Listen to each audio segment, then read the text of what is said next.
Hey, good afternoon, good evening, good morning, wherever you are in the world. Thank you so much for tuning in to Music Marvels with Achickwitbeatz and Breezy Gipson. I am music producer Achickwitbeatz. I am entrepreneur and kind of all around kind of business type, Breezy Gipson. Yes, yeah. So we thank you for joining us. We're excited. We got a great show lined up for you. Of course, we got music industry news, and we have special guest Al Burroughs. So yeah, it's gonna be a good time, and I'm thrilled. Oh man, what you talking about? That's gonna be the bomb right there. Yes. So okay, I mean, I'm a chick with beats, so of course I gotta play some beats for you, and then we'll be right back immediately after this. Yeah. Sounds good.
Oh my goodness. Today is a really memorable day for many reasons. Right here with us today, a man who has blazed his own trail to many degrees. This gentleman is a true professional, got all kind of experience, and then he's also linked up with some very influential and beloved, talented folks from around the world. And so without any further ado, we're going to bring him right on. And that's the one and only Mr. Al Burroughs. He is a noted sound engineer and with Morris Day and the Time, sound engineer with the SOS Band. He's also a songwriter, producer, founding member of the group Sticky Beats. And so without any further ado, again, the one and only Mr. Al Burroughs. Al, are you with us? Dude, come on, man, you're killing me over here. I don't even know what to say behind it. I'm just like, well, I'm just gonna log off. No. It don't get no better than that. I'm just logging off. Yes, it goes over. He said he's logging off. We don't even get to have the interview. So I mean, so if the listeners didn't get that, I'm going to tell them right now, to go and grab a pen and pad, or whether they want to get a recorder, or whether they want to type, or whether because they're in for a lesson, an industry lesson, and also a lesson in just general life as a professional. So what's it like in the life, a day's life with the Mr. Al Burroughs? What's that like? Well, outside of sure everybody's happy, but that's first order business. But yeah, I mean, it's just trying to fit in all the different things. I was telling somebody about a month ago, the only problem with being able to do a lot of things is you don't get anything done. Okay. Yeah, you don't get anything done, and that's what makes it really hard. Yeah. So it makes it really hard to get anything done, and so that's the only thing. You jump around from this to that to this to that, and so but I mean, it makes for a very fulfilling life. Okay. And so that's so yeah, working on the project, working on Sticky Beats project, try to do that every day. I try to run marathons in terms of whatever it is I'm doing. And that's why, and when you do that, a lot of times people just don't see you coming. The world is right now built for sprints, in terms of people's attention span. And so, I always tell people, you want to hide information, just put it in a long form video. Nobody's going to watch that. If you want to educate yourself, watch 30-minute videos, 45-minute videos, 4-hour videos. You'd be amazed at how much information is there. Wow. So, so that's the thing. So yeah, everything's a marathon. So I take it a step at a time, day by day. I believe in, once a week sitting down and putting on the manager hat and, laying out all the things that need to be done. And the other, 4 or 5 days, I'm the employee executing what the manager said to do. Oh, okay. Well, I've got a question right off the top. Now, with a man as such as yourself, as far as people connecting with you, whether they connect with you via email or text or phone calls or whatever, can you share with our listeners what's the best way to keep all that organized so that you keep in touch with everything that you're being requested? It's so funny you asked that. I was just watching the movie. What is it? He's just not that into you, or whatever. Oh yeah. That movie that was out, and there's a scene in there where the girl is like, this is when it was during MySpace, for some of you who are older than but yeah, it was during the MySpace. I mean, in the scene she's talking about, I've got you get a phone call, you get a voice message, MySpace, you get this. That's nothing compared to today, where you're getting emails, you're getting text, and you're getting text on different formats. You're getting a text on Facebook, you're getting a text on Instagram, you're getting a text on, emails, voicemail. You got multiple email accounts, I got a, Yahoo account. I got a Sticky Beats account. I got, numerous business accounts. I mean, you got to keep up with all that stuff. So for me, I just like people to pick up the phone. Oh man, we say we got to be done. We get it done. We're done. I'm not sitting here typing something, it takes me 10 minutes to type something that I could say in 30 seconds. It's just more efficient to me. Just pick up the phone. I'm old school. Pick up the phone. Number is everywhere. I don't even care. Here's my phone number. I don't care. Okay. That's funny. That makes a lot of sense. That really does make a lot of sense. Yeah. Yep. Just way more efficient. Now obviously you want people using email just for management purposes, but that's not the most efficient way for me to get something done. Call me. Can you imagine we sat here and text this interview? Oh, it'd be a 24-hour interview. Right. Oh, yeah. And I would not want to transcribe that at all. Oh, you'd be doing it in real time. Crazy. Yeah. Hilarious. So, yeah. A phone guy. So yeah, I know personally, I'd like to know, when did you discover that you needed music to be a part of your life? I was in high school. I think, no, actually it was before that. I don't know. I like to play drums. When you're growing up as a kid, you got, 2 pencils in your hand. You got a pot over here. You got a pot over here, and you got a open here, and you just going in, and you just beating on things. And when I was really small, I got one of those drum kits, but my parents didn't realize that it was paper. Well, I was one of 6, and I was the oldest. So, paper drums. How long do you think they lasted in a house? 5 boys and yeah. So 3 minutes at best. Yeah, exactly. So that's my earliest. And then my brother got a guitar, acoustic guitar. He didn't want to play it, so I sat around and played. What was it? Papa the Rolling Stone and Superfly, by Curtis Mayfield. And I'm sitting around playing those, on that one string. And that's where it started. And from then on, I borrowed some, I worked the paper out, borrowed some money from my parents, bought a guitar and an amplifier, and we were off to the races. Haven't been looked back since. Okay, hold it right there. Share with our listeners just, the different instruments that you have gone on to acquire talent with. Putting saxophone aside, because my lips were just bruised because I've done it wrong. But putting saxophone aside, I've played bass guitar in a band. I've played drums in a band. That's my main instrument. Then I've played guitar in bands, and I played keyboard in bands. And kind of figured out early in life, and I apply this to everything.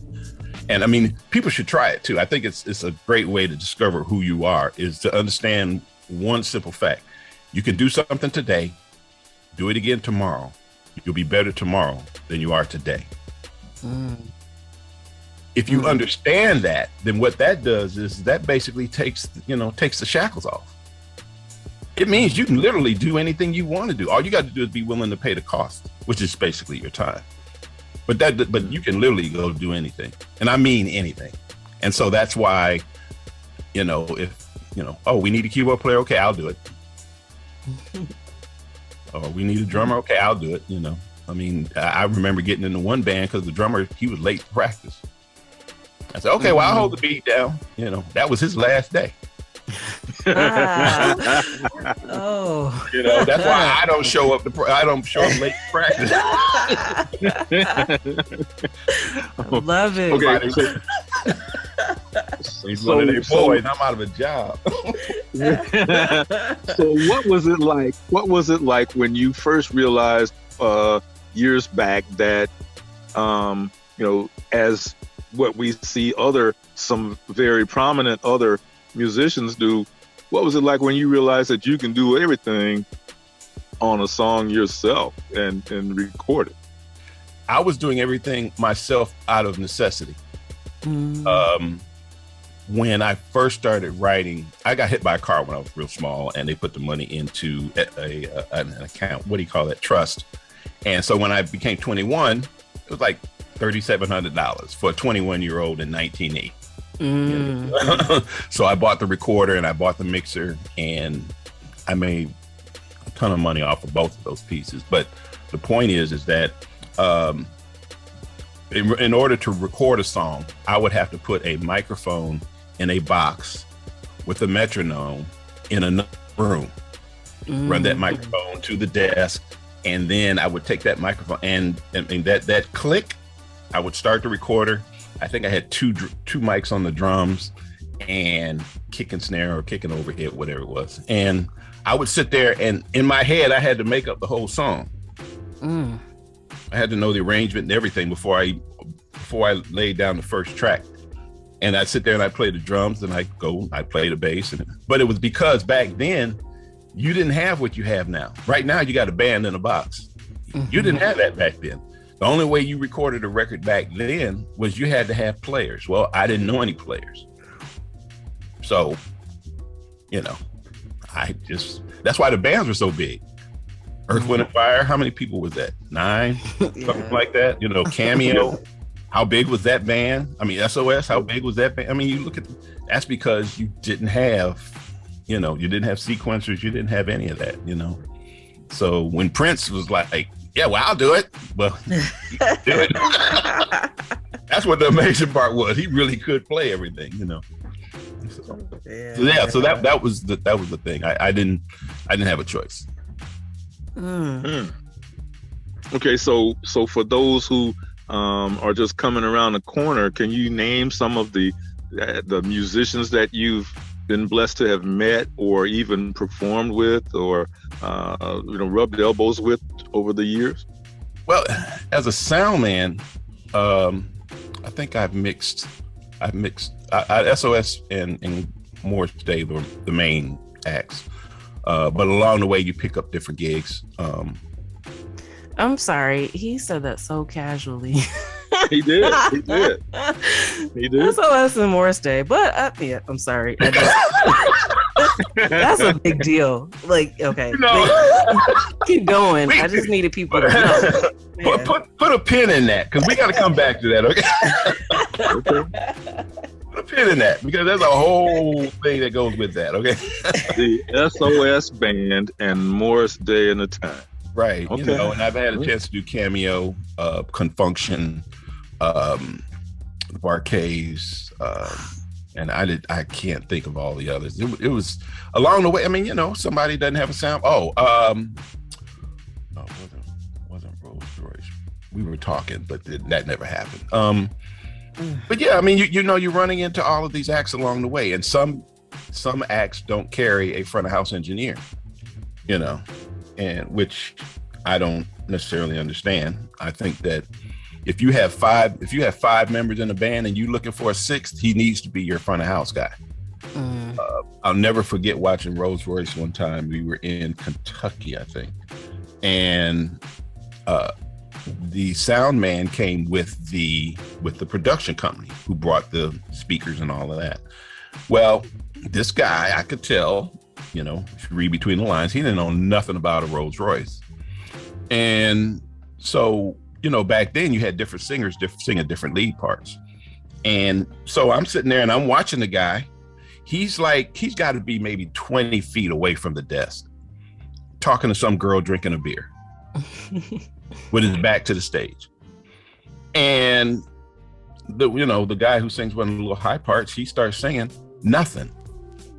And the guy who's supposed to be mixing them, he doesn't know a thing. I had to run over him, dude. You can't hear him, because he didn't care. He was there to make the money for the, not all guys are like that. But my point is that, it's like having somebody in your corner. You need to have. He's the guy.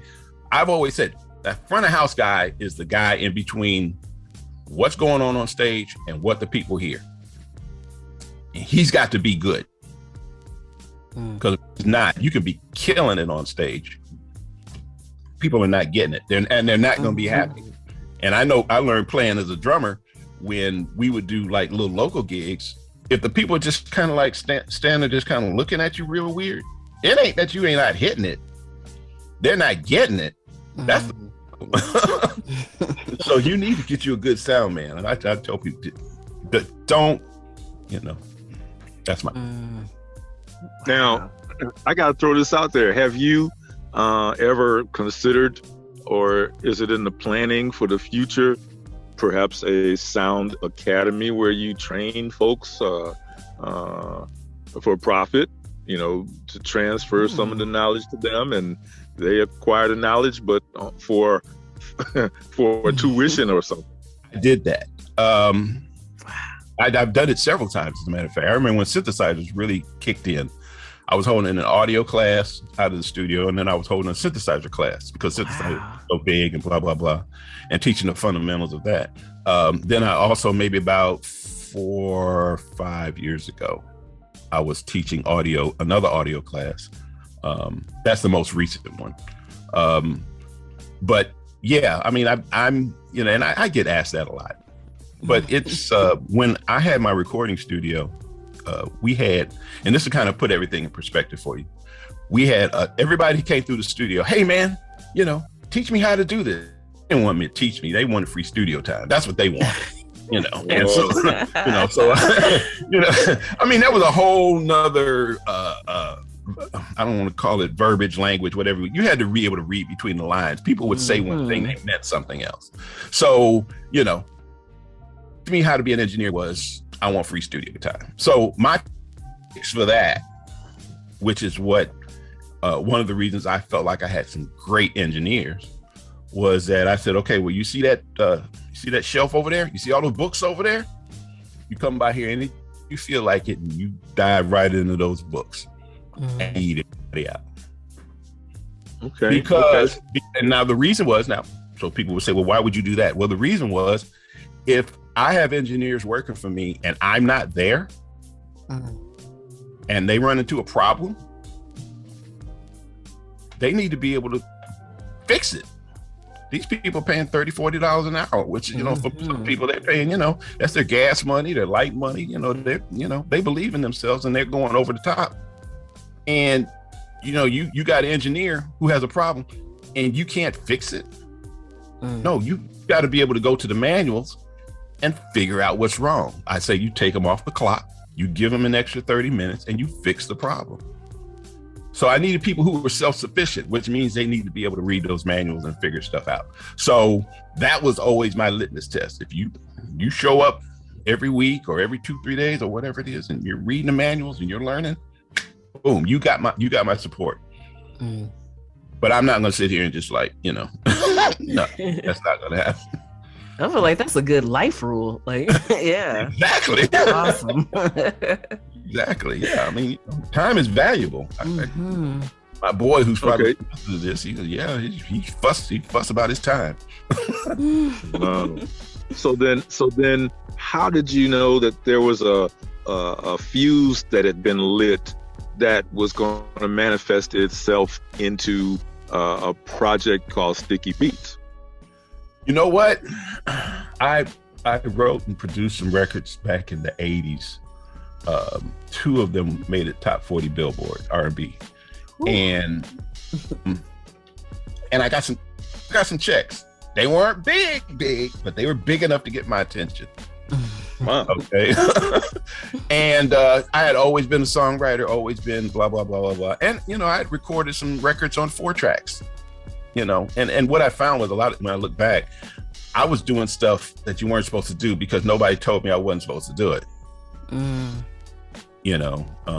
With ignorance is bliss. I mean, so, in terms of Sticky Beats, it was something that had been laying in the corner of my mind for the past, 40 years.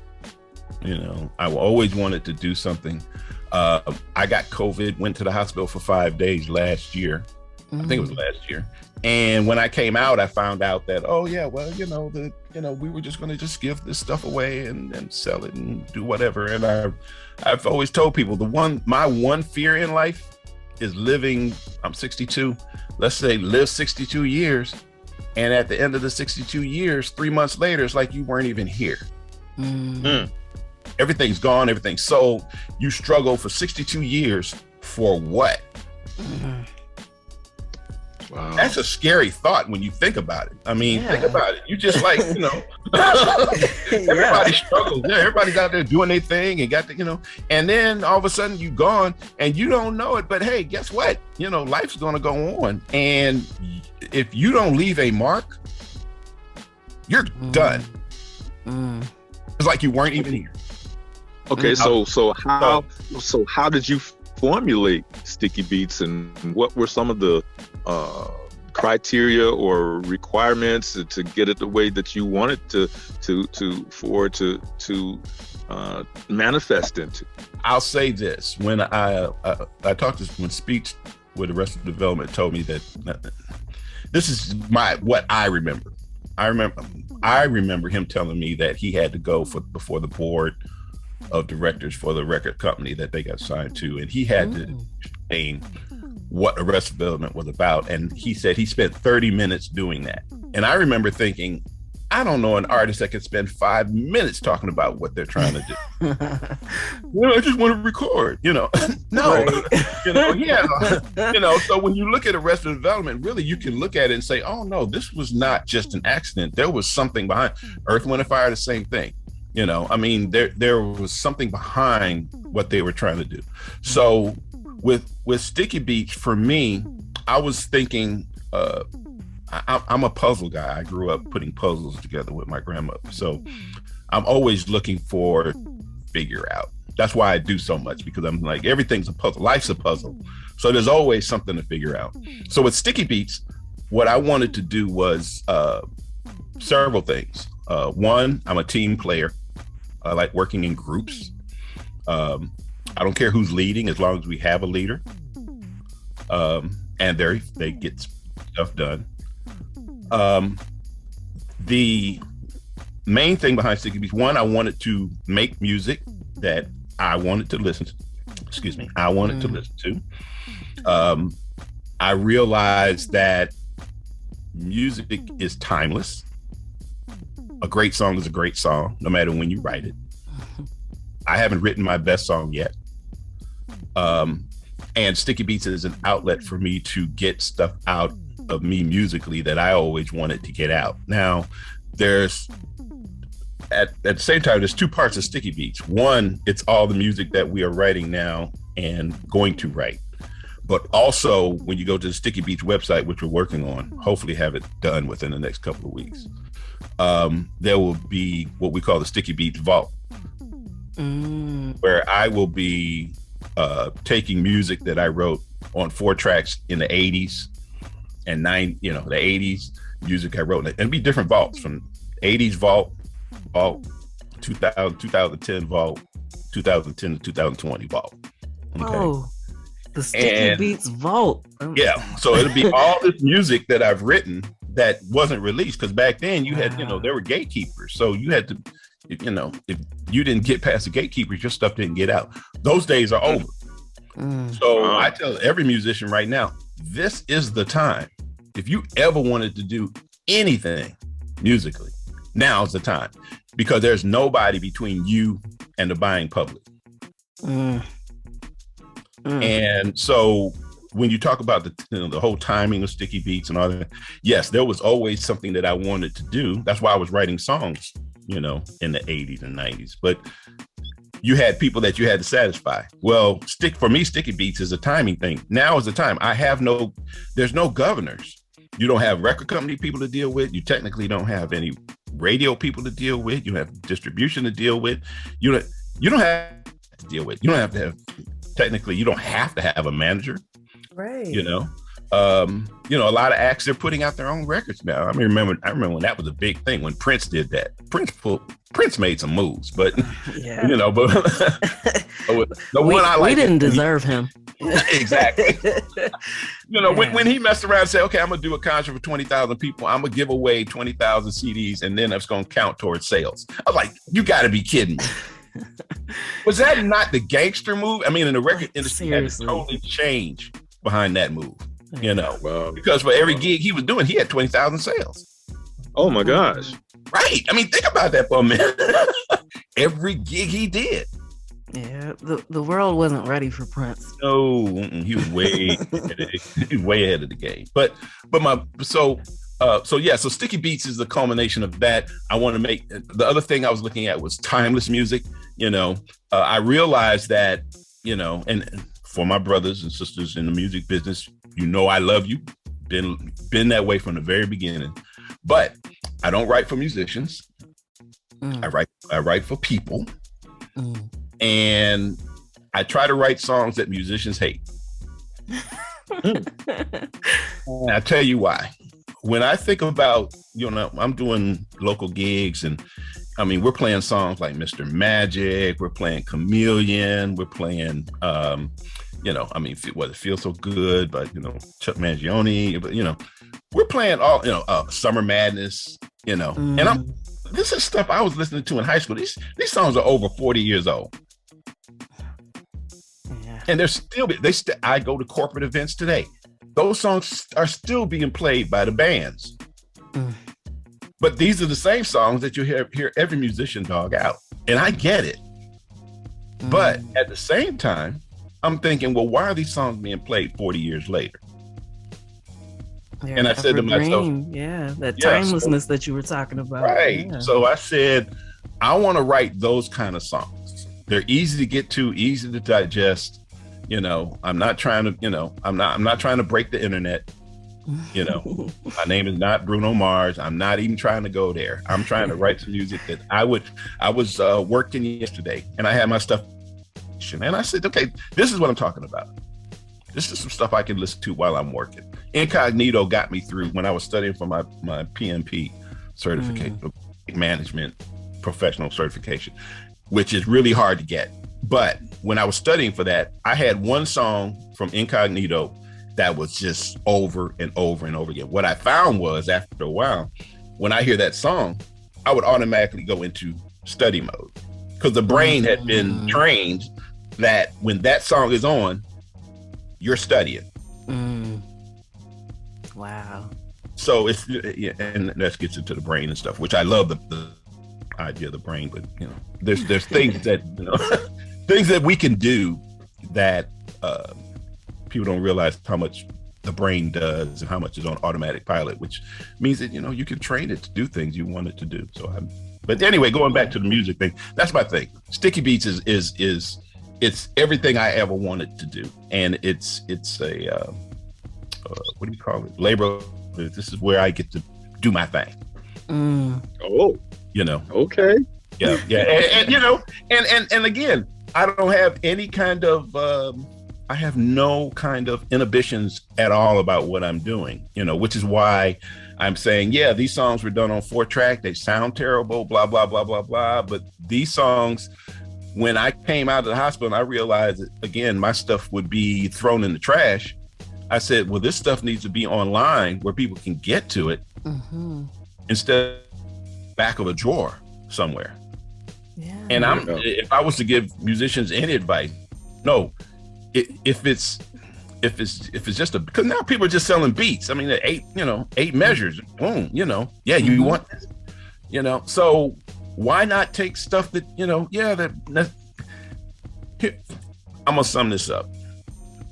I figured out for me that the general public, a lot of times remember I said you got all the gatekeepers. Well, everybody's got to say that, oh yeah, that's a hit before it gets to the public.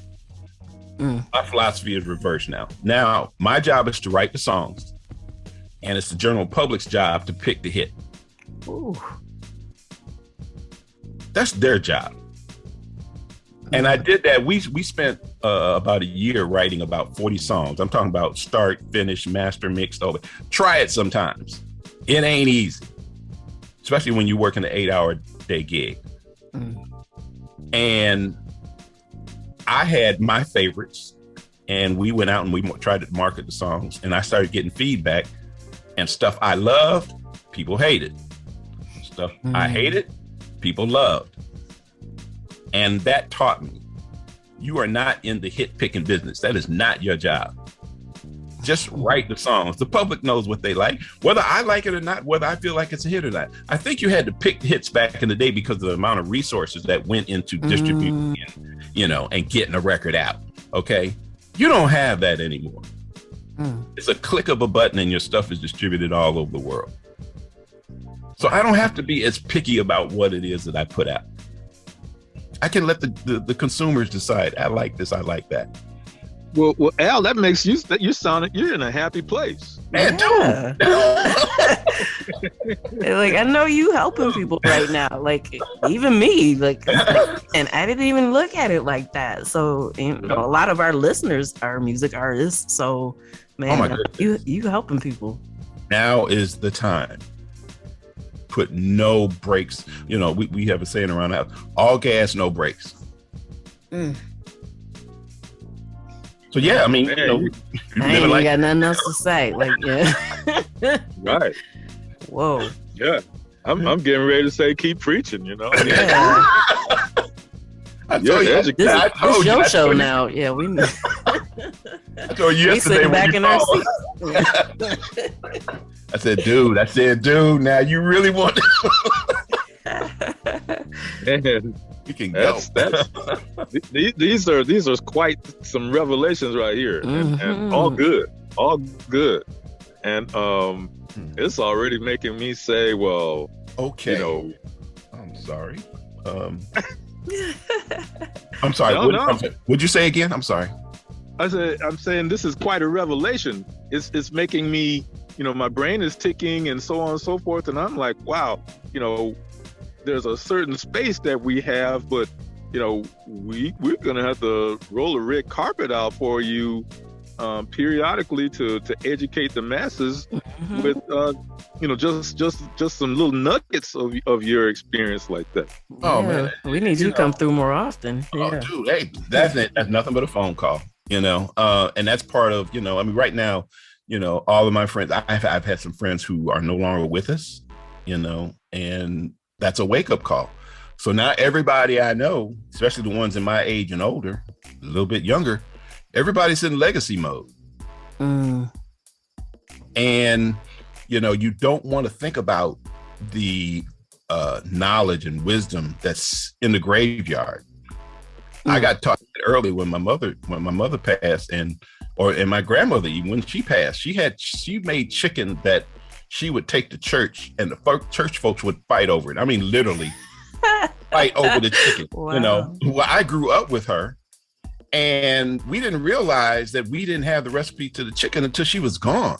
Oh, no, man. And I'm thinking to myself, and that was, my mother's were the same way.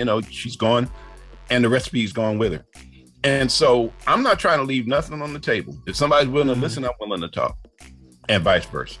Wow. Well, Awesome. okay. Now, speaking in terms of if somebody's willing to listen, where do folks go to find the sounds of Sticky Beats? Okay, right now, I'm doing a lot on online. Like I said, we're building a website. So eventually it's going to be stickybeats.com. And let me spell that because I did a little fun. I always said don't do that, but I did it anyway. When you come up with these weird spellings, because now every time you introduce the band, you got to spell it. So I'm gonna do it. And I did that before, and I said I'd never do it again. But anyway, it's STICKEE and Beats, BEATZ, Beats. And but right now everything's online, either Al Burroughs page 1, page 2. We're about to fill up page 2, so we're going to be going to page 3 because they only let you do 5,000 per page. That's a whole nother story. I got stories, but anyway. Yeah, you got to come back, man. Yeah. Okay, and are there now? We're looking at the clock on the wall facing us, but oh, I'm sorry. If there's somebody or somebody's when you were young, that helped you along the way in some form or fashion to help mold you, or whether it's musically or whether it's with the intelligent side with the wiring or whatever, who are the people that helped you way back along the way that manifested in you being who you are today? I think that if I had to say that there was somebody. Michael Jackson's engineer, Bruce Swedien. I mean, he's the guy who I would, idolize. When I read in the Sepia magazine, I think it's called Sepia magazine, and Quincy said that, they had demoed 800 songs, for Thriller, and they listened to 800 demos. I'll put it like that for Thriller.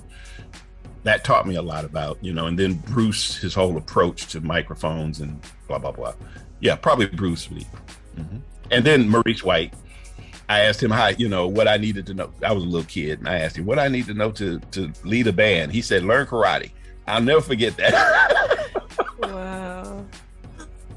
You know what? Okay, I see that slid through all casual. So good. Yeah, I asked Maurice White, like, like that's not one of the greatest musicians of ever, like all time. Yeah.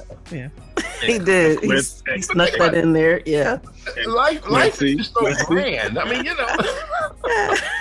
live it on 10. Live out loud. Live out loud. I tell people all that. Man, I can't deal. Oh.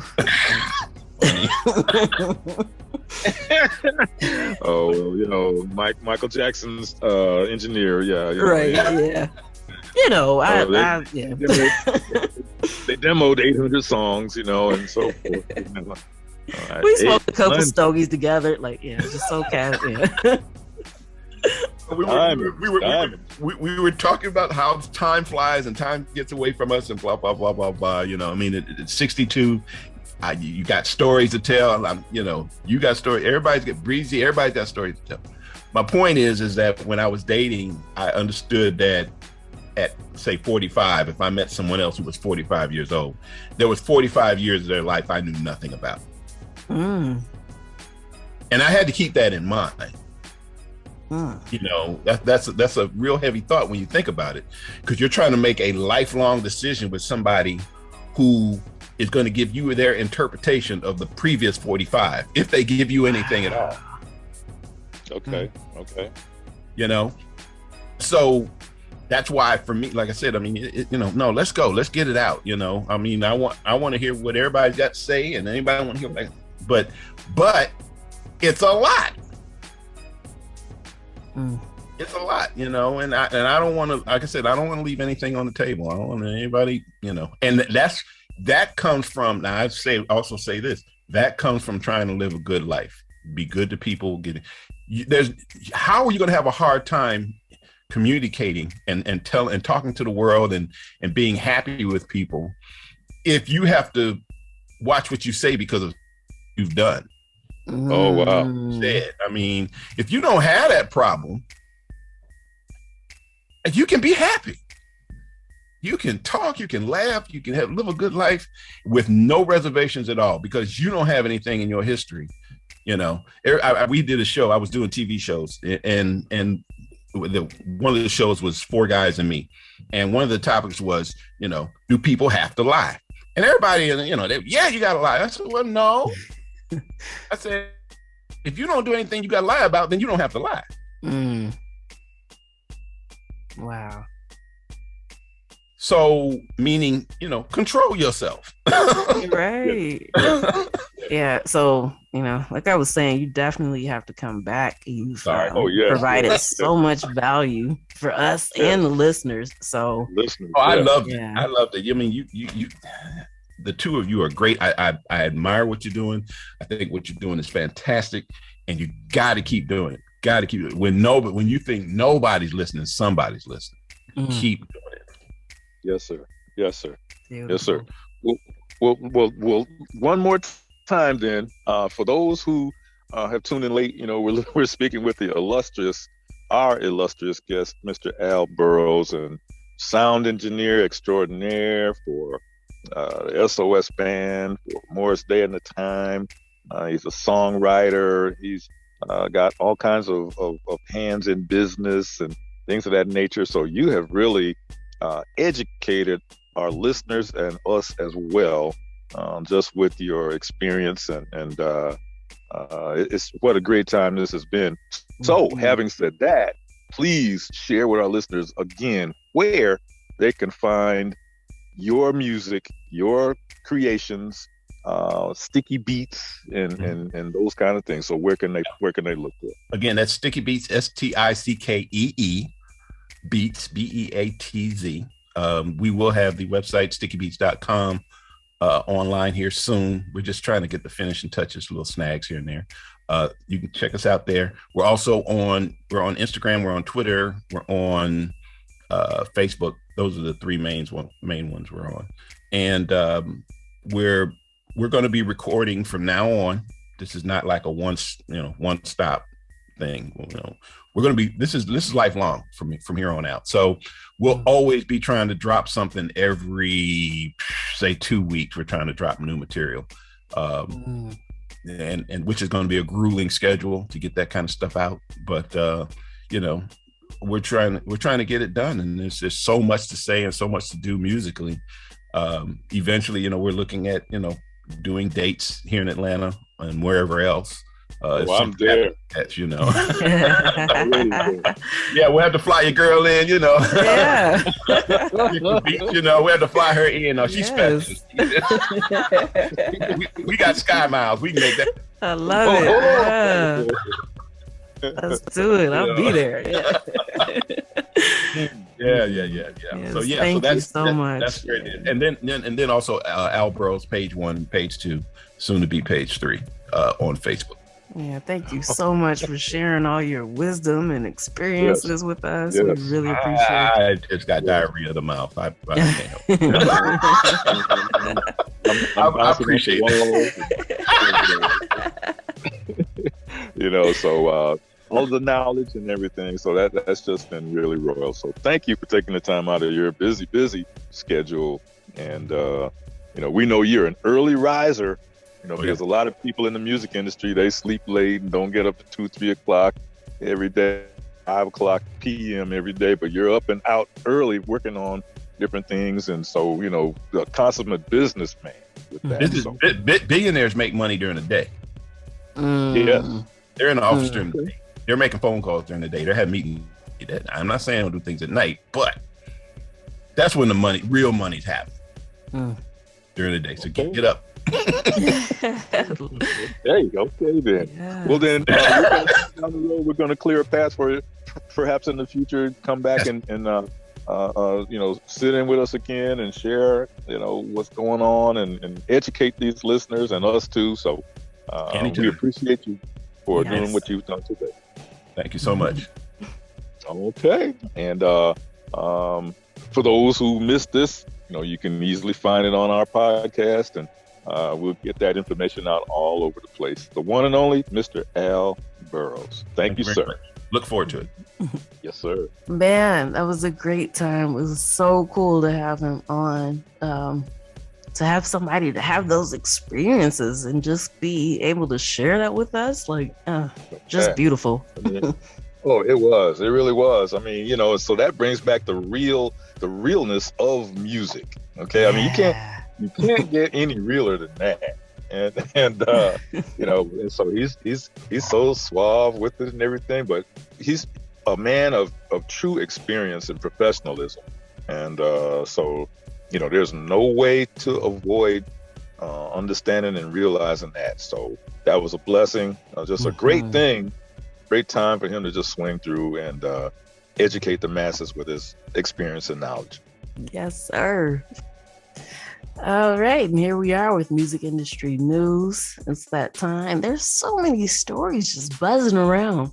But yeah, we do the best we can and make sure that we can kind of filter through all the noise and bring you the stuff that's, you'll actually enjoy and stuff that you can actually use for your music careers. So, okay, first up, this is so cool to me. Brad Pitt is renovating a legendary recording studio that he happens to own. So back in 2012, right? Yeah. So back in 2012, he and Angelina Jolie had purchased an entire 900-acre the Miraval estate for $60 million, right? The studio just happened to be resting there. And so they hosted bands like Pink Floyd, AC/DC, The Cure, a bunch of legendary acts had just come through. And so now he's renovating it and making it a studio again. So the actual studio is like 3,000 square feet. It's got a 650 square foot like the control room. Like, oh, yeah. Look, I'm stuttering because I'm like so excited that this is happening. But yeah, that's just one of the coolest things. So kudos to him for bringing it back. Yeah. We have to hook Al Burroughs, get that thing set up where Al can go up there. Right. Yeah. Most definitely.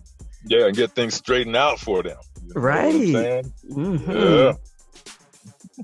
And okay, now this is a bit of news that's just cool. So I mean, if you think about power couples, there's no way you can't think about Beyonce and Jay-Z, right? Okay. So they're both on the short list for Best Original Song for the 2022 Academy Awards. So if they're actually both nominated, it's the first time a married couple will be competing against each other in any category. Like, wow. Ever. Yeah. So she's on for Be Alive from the King Richard soundtrack, and he's on for Guns Go Bang for the Harder They Fall soundtrack. So yeah, they're on the short list. So yeah, if they actually get nominated, we're about to see history. And you know they're gonna get nominated. You ain't hear it here though, but yeah, y'all know. Well, even they got to watch out though, because it's a secret weapon. Yeah. You see, they got to watch out because their daughters might bump them out in some kind of way. Yeah, you know what's gonna happen. I mean, yeah. And we haven't heard much from Sir, but chances are, yeah, he might have some stuff in the bag too. But yeah, no, it's just a beautiful thing. I love the fact that, you know, they might actually go head to head. But what's cool about that is, first of all, you know, one of them's gonna win, but either way, it's still just a win for the culture. So it's beautiful. I mean, that's above and beyond right there. I mean, one, you know, part A versus part B, and they're still under the same roof. Oh my God. Yeah. And man, shout out to Remy Ma, because she's launching a female battle rap league. And when I read the news, and I was like, why doesn't this exist already? But she had the foresight to actually do it. But yeah, her battle rap league is going to be called Chrome 23. And so the first event's going to pop off on the 12th of February. And it's going to feature 40 bars. And there's, you know, the bars actually stand for stuff. Miss Hustle and Jazz the Rapper. But oh my gosh, this is just phenomenal. I really respect what she's doing for the culture, because women have bars, and a lot of times people kind of overlook that. But yeah, no, man, it's a beautiful thing. And I can't even find the words to express how happy I am about it. That's strong. That's deep. I mean, it's a new year coming up. Yeah. Hey, they're setting that new year off royally with that. Right, exactly. Because, yeah, a lot of people... So I have been familiar with Remy Ma, and a lot of people from my generation, I'm not going to say how old I am, but we knew her. But other people got introduced to her when she came out with the whole Sheether thing, kind of dissing Nicki. And that was based on some other stuff they had going on. But that's when people were like, wait, she kind of got bars. And so it's one thing to be able to write like that, but to also give other female rappers the opportunity to kind of get that same shine is beautiful. So yeah, anytime women get together, and you know, I'm thrilled. Yeah, well, I mean, what a time that's gonna be. Yeah. All right. And, you know, we mentioned around the time it went down, you know, the Astroworld Festival, it was the third one, but this one took a bad turn. But now there's a congressional hearing looking at Live Nation for their role in it. And so, you know, a lot of times when you know it's a specific artist that put the show on, that's typically who you look at. So it's like, well, why did the show keep going and da da da da? But, you know, as a performer, sometimes when you're up there, you don't fully know the impact of what's happening. And so now Congress is like, hey, yeah, no, let's look at the actual promoters. So yeah, they've got some stuff to address. But yeah, there's some hearings going on. And with the rapper that got stabbed at the Once Upon a Time in LA, Live Nation promoted that too. So it's actually a good thing, I think, that Congress is looking into them. Like, are you just here for the cash grab, or do you care about the people that are showing up for these shows? So yeah. Yeah. Well, that sounds like a legitimate inquiry about that, you know. So I hope that they get it straightened out. I hope they get some plans made for future, and I hope they find folks who are in spots of responsibility for some of these awkward situations and damaging situations that have already taken place. Okay, Suge Knight sold his life rights to a production company working on a new biopic about the Death Row Records co-founder. So, I mean, yeah, we've all heard the stories about Suge Knight, and regardless of how you feel about him, you gotta admit you want to see this biopic, don't you? I do. Yeah. So yeah, it's not just me that wants to see it either. Yeah, everybody wants to. Like, a lot of people don't feel comfortable admitting it, but come on, you could tell us. So yeah, hit us up on social media. Let us know if you're interested, if you're gonna watch. You can give us a thumbs down if you don't care, but you know you care. And we just learned that concerts for major artists are experiencing 20% no-show rates. So for some shows, it's 20% or more of ticket buyers that just aren't coming. So it's for shows from George Strait, the Eagles, Dead and Company. Like, yeah, so they don't know exactly why. But when they talk to some of those people, they were either concerned about how relaxed the COVID protocols were, or like there were so many different things going on. So, you know, it's kind of a heads up, especially to any artists out there listening. 2022 might have some stuff going on, so just be prepared. You know, if you got some tours and stuff lined up, it might not go the way that you're expecting. But knowing this now will give you some time to try to plan and figure out how you can still kind of bring home the bag without doing the shows. That's right. Yeah. So put your plan together. Keep working on that. Well, sure. You know, on the other hand, there's a lot of unexpected things taking place right now, and that's some. It's not smooth sailing at all. Right. And so, no, hey, that's a very, very uncertain type of endeavor. You don't know what hat you're going to be wearing because you don't know just what's around the corner. So I give them all my best for navigating through this to see just what this year is going to throw out at them and us too. Right.